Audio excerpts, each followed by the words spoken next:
Hey guys, it's Hogan here. Now, in my previous video, I showed you guys how to set up an email inbox within Cloudways by using Rackspace. So that is basically setting up your mailbox so that you can receive incoming emails, for example, sales@yourdomain.com. Now, in this video, I want to show you how to set up your SMTP. So this is basically just configuring your email settings so that you're able to send out your outgoing emails from your website servers successfully into the inbox of your recipients. So what I mean by this is that, let's say if you have an e-commerce website and someone purchases something from your website, then from your website, you'll normally send a order confirmation or some shipping details. Sometimes if you're a membership website, you might be sending out login details.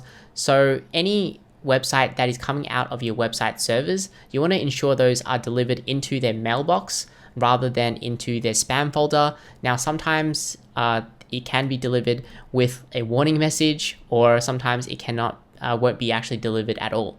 So I'm going to show you guys how to fix that, and it's really easy, mainly because Cloudways have made it really easy for us since it's all integrated within the platform.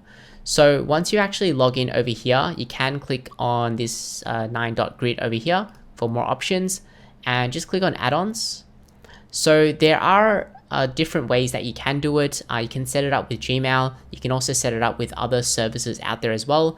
But Elastic Mail is already integrated, and I just find it easy to have everything in one spot. So over here, Elastic Mail, click on the little edit pen icon. And over here, you can subscribe to the number of emails that you expect to send out. So for example, if you are sending out 1,000 emails per month, it's only going to cost you 10 cents per month. Right? So if you do need more, then you can update the subscription. Generally, if you're like a small website and just starting out, 1,000 should be enough. You can go for more if you need to as well, and it's relatively affordable as well. So just subscribe to whichever one that you need and just update the subscription. Once you've actually done that, then second step is to sort of connect your server to Elastic Mail, or to bind the servers to that service. So click on the servers over here. So for whichever website you're setting it up on, find the server that your website's in, okay, and then just click into that server. And then over here on the left, server management, click on SMTP, and then select Elastic Mail. So we just need to enable that service. So that is pretty much enabled. Now the second step that we need to do is we need to sort of connect the domain together, okay? So really simple. I'll have a link in the description, which is basically going to link you to this article over here. So we just need to paste in a few details into the DNS records of your domain. So wherever you've actually bought your domain, I've bought it in Namecheap, navigate to the DNS settings. For example, if you are on GoDaddy, navigate to the DNS management. It should be pretty similar. So try and find that. And once you've actually found that, then we need to just paste in these details on this article in here. Okay, so I'm going to do that. So number one, we're going to paste in the SPF. So this is Standard Policy Framework. Now you can read a little bit more about it, and sometimes they do have some tips over here. For example, some registrars might not, you can't put this @ symbol, and then you can leave that field blank, and then if it doesn't work, then you can put in your domain name as well. So I'm going to go through how I set it up. So what we're going to do is we're going to go and add a new record, and then we're going to add a text record. And for the host, it says to put the @ symbol. So we're going to type that in. And then for the value, we're going to just paste this value in here. Okay. And let's go back and paste that in. So if you've actually set that up already, for example, if you've set up your emails with Rackspace, then you will have the SPF record already in here. Now you can only have one of those in here. So if you already have that, then don't paste that in. Okay, so all you need to do is click over here and edit, right? And then we just need to paste in the include, okay, over here like that. So we don't need everything on the outside. And then we just paste that in, click on space and paste that in. All right, so it is v equals SPF1 include. So this one is for Rackspace, and then this one is going to be for Elastic Mail. And then for the time to live, TTL is going to set to the minimum possible. So as low as possible, sorry. And then set that to 1 minute, click on tick, and then that should be good to go, right? So we're going to scroll down again. The next one is a DKIM record. This one, we're going to paste in another text record. So just copy in the value over here and then just paste that in. Oops, let's just remove that space over there. For the value, just copy in the values over here. Copy that and then paste that in. And then here, set it to 1 minute or the lowest possible. Click on tick to save. So we're going to scroll down. We're going to add the tracking details.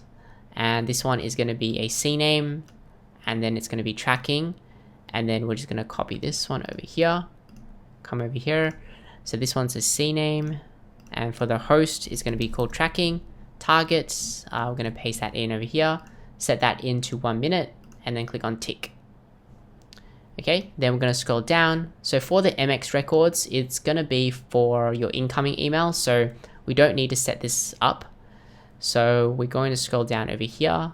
And for the DMARC, okay, so basically I normally just use option 1. It's just the simplest to get started with. So this one, we're just going to copy this over here. And then let's add that in. So it's a text record again, DMARC, and then we're going to paste in the value. Okay, paste that in, set it to 1, click on tick. Right, so that basically authenticates and verifies that, you know, we own that domain name, and then it gives the Elastic Mail permission for us to send emails.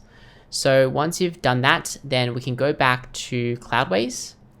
Okay, so what we need to do is to verify that connection. To do that, we can navigate back to the add-ons and Elastic Mail over here. And then we can hover over here. So this one is going to be view and verify domains. So click on this icon. And then what we need to do is to paste in the domain that we set it up with. So just copy that and then come back over here, paste in your domain name, click on verify domain. And normally that should be all connected properly. Okay, so if it's all green, then you're good to go and you're pretty much set up. So what we can do is we can do a test email. So to do your test email, we can go back to our server. So then over here, we're going to go and click into our server, SMTP, and then click on send test email. So the sender is going to be like support at, and then our domain, the receiver, we're going to do 91 tutorials, at gmail.com, send test email. And then that's going to take a few moments to send. And then over here, you should get an email saying that is all validated and working. So there's one more thing that I want to do and show you guys how to do. So let's go back over here, log into your WordPress website, and we're going to install a plugin. So click on add new. So this plugin is going to help you ensure that you can set the sender's email over here as well as the name. So let's just go back over here and search for SMTP. So the plugin that you can use is this one over here, Fluent SMTP. I'm using this one right now because it actually shows the email logs. You can use this one over here as well, which is fine. However, I think you need the pro version for the email logs. So we're just going to use this one, install now. And let's go ahead and activate that. So over here, we can click on configure the Fluent SMTP. Now, if you do want to navigate to that in the future, you can go to settings and navigate over here as well. Okay, so over here, we're going to click on skip. And then over here, we're going to select PHP. And then for the sender settings, we can set that in. So for example, we can do support at our domain, and then we can, I recommend selecting force from email and from the name. So we can let's do like Hogan at demo store. So this should be your name, and then maybe at, so that people know, which website you're contacting from. You can also force the sender name as well. So basically what that means is that if you have a plugin, for example, WooCommerce, and you've set the name. So for example, let's navigate to WooCommerce over here. So for WooCommerce, you can also set the name. For example, let's go and click on emails over here. And we scroll down, so you can set the from name. So my from name is new order from store. Now, if you want, you can set it to force this sender name over here as well. So generally I'll leave that as empty and let the plugin decide. Sometimes you may need it, select that. So over here for WooCommerce, I've also selected from the address to be the same one as well, support. Okay, so let's navigate back over here and let's just save the connection settings. Okay, so once that is done, then we're gonna do a real test. So I'm gonna do a real test to see if the email is working. So we're gonna add that to cart, and then we're gonna check out and make sure you fill in the details. Let's go over here and place order. Okay, order received. So let's head back to our email. Let's go to our inbox. Okay, so over here, we've received the email. So over here, it should show your name that you set in. So for example, for WooCommerce, we actually set that in over here, the from address, and also, everything's working fine. So it doesn't actually show, this message over here, or, it's not delivered into our spam folder. Okay, so that is pretty much it for that video. Hopefully you guys have set up your emails and everything's working fine. If you do have any questions, drop it in the comment section down below.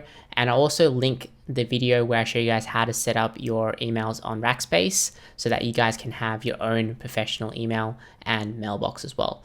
So yeah, see you guys in the next video. Thank you.